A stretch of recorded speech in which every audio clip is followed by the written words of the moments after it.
ഇവരൊക്കെ ഞങ്ങളാണ് സാർ. നിങ്ങൾ ഞങ്ങൾ തന്നെ സാർ. എല്ലാരും അടിച്ചു കയറി വാ.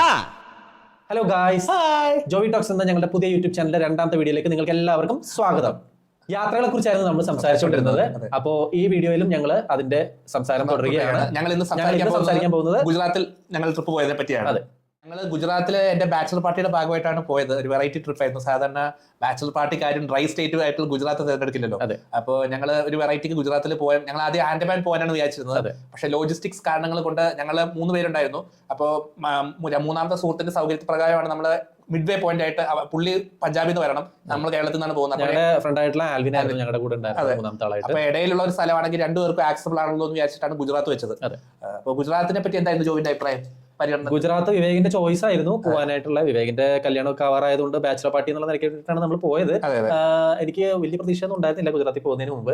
വിവേകിന്റെ താല്പര്യത്തിന് വഴങ്ങി പോകുന്നു എന്നുള്ള രീതിയിലാണ് പോയത്. പക്ഷേ അവിടെ ചെന്നതിന് ശേഷം അവിടുത്തെ അനുഭവങ്ങളും അവിടുത്തെ സ്ഥലങ്ങളും അതിന്റെ ഭംഗിയും എല്ലാം നല്ല രസമായിരുന്നു.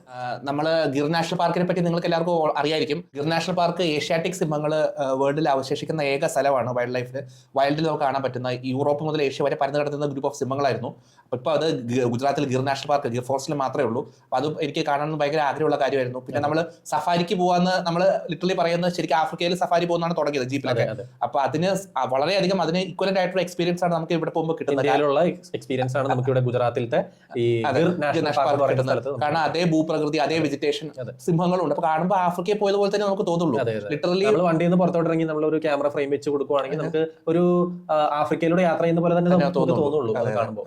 തീർച്ചയായിട്ടും ഇന്ത്യയിലെ വേറെ ഏതൊരു സ്ഥലത്തേക്കാളും വ്യത്യസ്തമായിട്ടൊരു ഭൂപ്രകൃതിയും വ്യത്യസ്തമായിട്ടുള്ള മൃഗങ്ങളും വ്യത്യസ്തമായിട്ടുള്ള കാടും ഒക്കെയാണ് ഗിറിലുള്ളത്. അപ്പോൾ വളരെ അടിപൊളി എക്സ്പീരിയൻസ് ആയിരുന്നു. നമ്മൾ ആക്ച്വലി ആദ്യം ഗുജറാത്തിൽ ചെന്നപ്പോൾ അഹമ്മദാബാദ് എയർപോർട്ടിലാണ് ഇറങ്ങിയത്.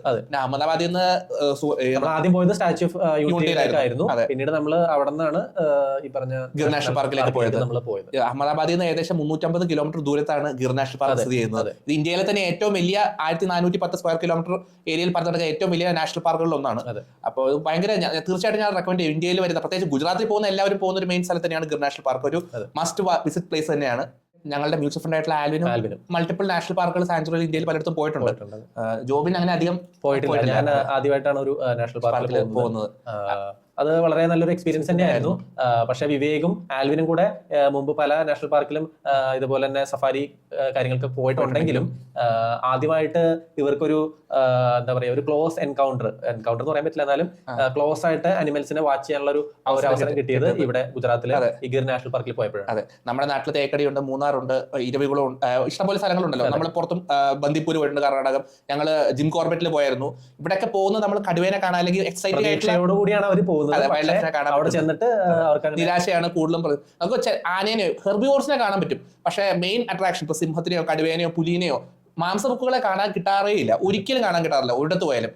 പക്ഷെ ഇവിടെ എന്ന് പറയുന്നത് നമ്മൾ അവസാന നിമിഷം വരെ കുറച്ച് നിരാശരായിരുന്നു. കാരണം അവസാന നിമിഷം വരെ നമുക്ക് അവിടുന്ന് പ്രതീക്ഷിച്ച ബാക്കിയെല്ലാം കിട്ടിയെങ്കിലും നമുക്ക് സിംഹത്തിനെ നമുക്ക് നേരിട്ട് കാണാൻ പറ്റിയില്ല, ഇത് വന്നില്ലായിരുന്നു, അവസരം കിട്ടിയില്ലായിരുന്നു. പക്ഷെ അവസാനത്തെ ഒരു 15 മിനിറ്റ്, ഒരു അരമണിക്കൂറിനകത്താണ് നമ്മള് വളരെ അടുത്ത് തന്നെ നമുക്ക് മൾട്ടിപ്പിൾ സിംഹങ്ങളെ കാണാനായിട്ട് സാധിച്ചു. പെൺസിംഹത്തിനെ കണ്ടത് നമ്മുടെ വളരെ അടുത്തേക്ക് നടന്നു വന്നു, തൊട്ടടുത്തേക്ക് വന്നു.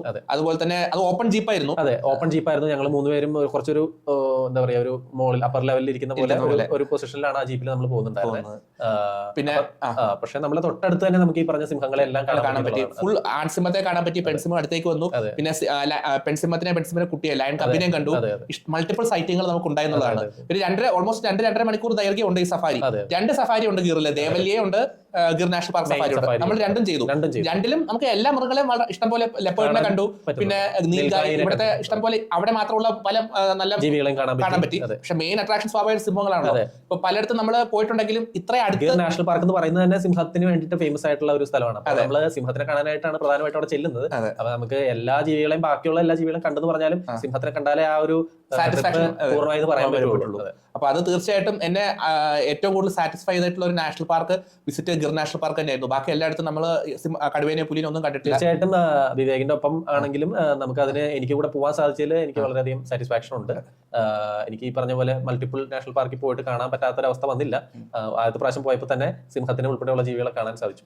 നമ്മൾ ഓൺലൈൻ നേരത്തെ ബുക്ക് ചെയ്തിട്ടാണ് പോയത്. പിന്നെ അവിടെ ആണെങ്കിൽ ഒരു വെൽ മെയിൻറ്റൈൻഡ് ആയിട്ടാണ് ഇരിക്കുന്നത്. ഒരു ഇന്റർനാഷണൽ ടൂറിസ്റ്റ് ഡെസ്റ്റിനേഷൻ നിലയ്ക്ക് അവിടെ റെസ്റ്റ് റൂംസ് ആണെങ്കിലും എല്ലാ ഇൻഫ്രാസ്ട്രക്ചറും വെൽ മെയിൻറ്റൈൻഡ്, വെൽ ക്ലീൻ ആണ്. ഒരു proper international international tourist spot തന്നെയാണ്. നന്നായിട്ട് അവർ മെയിൻറ്റെയിൻ ചെയ്യുന്നുണ്ട്, അത് എടുത്തു പറയേണ്ടതാണ്. വളരെ മികച്ച ഒരു അനുഭവം തന്നെയായിരുന്നു ഈ ഗിർ നാഷണൽ പാർക്കിൽ പോയിട്ടുള്ള 2 സഫാരികൾ. രണ്ടും എന്ന് പറയുമ്പോൾ ഒരെണ്ണം ദേവലിയ സഫാരിയും ഒരെണ്ണം മെയിൻ ആയിട്ടുള്ള ഗിർ നാഷണൽ പാർക്കിനുള്ള. രണ്ടും അടുത്തടുത്ത് തന്നെയാണ്. രണ്ടും ഒരേ കാടിന്റെ തന്നെ വിവിധ വശങ്ങളിൽ എക്സ്പ്ലോർ ചെയ്യുന്ന രീതിയിൽ സെറ്റ് ചെയ്തിരിക്കുന്നു. രണ്ടും വേറെ വേറെ വണ്ടിയിലാണ് പോയത്. ദേവലിയ 1.5 മണിക്കൂറേ ഉള്ളൂ, ഗിർ ഓൾമോസ്റ്റ് 2-2.5 മണിക്കൂറുണ്ട്. ഞങ്ങൾ ഈ പറഞ്ഞ സ്ഥലങ്ങളിലെല്ലാം ഗുജറാത്തിൽ എത്തിയിട്ട് നമ്മൾ ട്രാവൽ ചെയ്തത് ബസ്സിലായിരുന്നു. അതെ, ഞങ്ങൾ ഇവിടുന്ന് കൊച്ചിയിൽ നിന്ന് ഫ്ലൈറ്റിലാണ് നമ്മൾ ഈ പറഞ്ഞ അഹമ്മദാബാദ് എയർപോർട്ടിലേക്ക് ലാൻഡ് ചെയ്തത്. അവിടെ ചെന്നതിന് ശേഷം ആണ് ശരിക്കും പറഞ്ഞാൽ ഞങ്ങൾ എന്താണ് അവിടെ എങ്ങനെയാണ് ട്രാവൽ ചെയ്യേണ്ടതെന്നൊക്കെ ആലോചിച്ചത് തന്നെ. നമ്മൾ പൂർണ്ണമായിട്ട് അൺപ്ലാൻഡ് ആയിട്ടുള്ള ഒരു ട്രിപ്പ് തന്നെയായിരുന്നു. അവിടെ ചെന്നതിന് ശേഷം എന്ത് ചെയ്യും എന്നുള്ളത് നമ്മൾ ഓൾറെഡി പ്ലാൻ ചെയ്ത് വെച്ചിട്ടുണ്ടായിരുന്നില്ല. അപ്പോൾ ഓരോ സ്ഥലത്തിനിടയ്ക്ക് ഈ പറഞ്ഞ 350 കിലോമീറ്ററൊക്കെയാണ്, 8 മണിക്കൂർ 9 മണിക്കൂറൊക്കെ നമ്മൾ ടാക്സി ആണെങ്കിൽ ട്രാവൽ ചെയ്യേണ്ടി വരും. അപ്പൊ നമ്മൾ ശരിക്കും പറഞ്ഞാൽ നമ്മള് ഗുജറാത്ത് എന്ന് പറയുമ്പോൾ ഒരു സിംഹത്തിന്റെ ഒരു തലപോലെയാണ് ആ സ്റ്റേറ്റ് ഇരിക്കുന്നത്. അപ്പൊ അതുകൊണ്ട് തന്നെ ആ മൊത്തമായിട്ട് ഏരിയ അതിന്റെ എല്ലാ മൂലയ്ക്കും കവർ ചെയ്യുന്ന രീതിയിലാണ് നമ്മൾ ഓരോ സ്ഥലങ്ങൾ കാണാനായിട്ട് നിശ്ചയിച്ചു. നമ്മൾ വെച്ചിരുന്ന സ്ഥലങ്ങൾ ഇപ്പോൾ സ്റ്റാച്യു ഓഫ് യൂണിറ്റി അല്ലെങ്കിൽ ഒരറ്റത്താണ് സ്റ്റാച്യു ഓഫ് യൂണിറ്റി എങ്കിൽ വേറെ അറ്റത്താണ് ഗിർ നാഷണൽ പാർക്ക് ഇരിക്കുന്നത്, റൺ ഓഫ് കച്ച്. അത് കാരണം നമ്മൾ ഓവർനൈറ്റ് ബസ്സിൽ ട്രാവൽ ചെയ്യുമായിരുന്നു. രാത്രി മൊത്തം ബസ്സിൽ ചെലവഴിക്കും. ഒരു 10 മണിക്ക് ബസ് കയറി കഴിഞ്ഞാൽ പിറ്റേ ദിവസം രാവിലെ 6 മണിക്ക് നമ്മുടെ സ്ഥലത്തെത്തും. അങ്ങനെയായിരുന്നു ഞങ്ങൾ പെട്ടെന്ന് ഈ അധികം ദിവസം ഉണ്ടായിരുന്നില്ല നമ്മുടെ കയ്യിൽ. അതുകൊണ്ട് ഈ സ്ഥലങ്ങളിൽ യാത്ര നമുക്ക് ഏറ്റവും കുറഞ്ഞ ചെലവിലും ഏറ്റവും എന്താ പറയാ ഏറ്റവും കുറഞ്ഞ സമയത്തിനുള്ളിൽ തീർക്കണമായിരുന്നു. അപ്പൊ അതുകൊണ്ട് തന്നെ നമ്മൾ ഇങ്ങനെയാണ് യാത്ര ചെയ്തത്. എല്ലാവർക്കും ഈ രീതിയിൽ പോകാൻ പറ്റണമെന്നില്ല, പക്ഷെ എന്നാലും ഇങ്ങനെയും പോകാൻ പറ്റും എന്ന് പറയാൻ വേണ്ടിയിട്ട് ആണ് ഇത് പറഞ്ഞത്. അപ്പോൾ ഇതായിരുന്നു ഇന്നത്തെ ഞങ്ങളുടെ വീഡിയോ. ഞങ്ങളുടെ യാത്രകൾ എന്ന് പറയുന്ന സീരീസിലത്തെ 2ാമത്തെ വീഡിയോ ആയിരുന്നു നിങ്ങളിപ്പോൾ കണ്ടത്. ഞങ്ങൾ തുടർന്നും ഇനിയും വീഡിയോകൾ ചെയ്യുന്നതായിരിക്കും. അപ്പൊ നിങ്ങൾക്ക് ഈ വീഡിയോസ് എല്ലാം ഇഷ്ടമാകുന്നുണ്ടെങ്കിൽ ഞങ്ങളുടെ ചാനൽ സബ്സ്ക്രൈബ് ചെയ്യുക. നിങ്ങളുടെ വിലയേറിയ അഭിപ്രായങ്ങൾ കമന്റ് എന്തായാലും നിങ്ങളുടെ സജഷൻസ് ഞങ്ങൾക്ക് കമന്റ് ആയിട്ട് രേഖപ്പെടുത്തിയാൽ മാത്രമേ ഞങ്ങൾക്ക് ഇനി ഇമ്പ്രൂവ് ചെയ്യാൻ പറ്റുള്ളൂ വീഡിയോസ് പുതിയത് ചെയ്യും തോറും. അപ്പോൾ നിങ്ങളുടെ എല്ലാവരുടെ സപ്പോർട്ട് ഞങ്ങൾക്ക് ആവശ്യമാണ്. അപ്പോൾ ഞങ്ങൾ ഇന്നത്തെ വീഡിയോയിലെ സൈനിങ് ഓഫ്. എല്ലാരും അടിച്ചു കയറി വാ.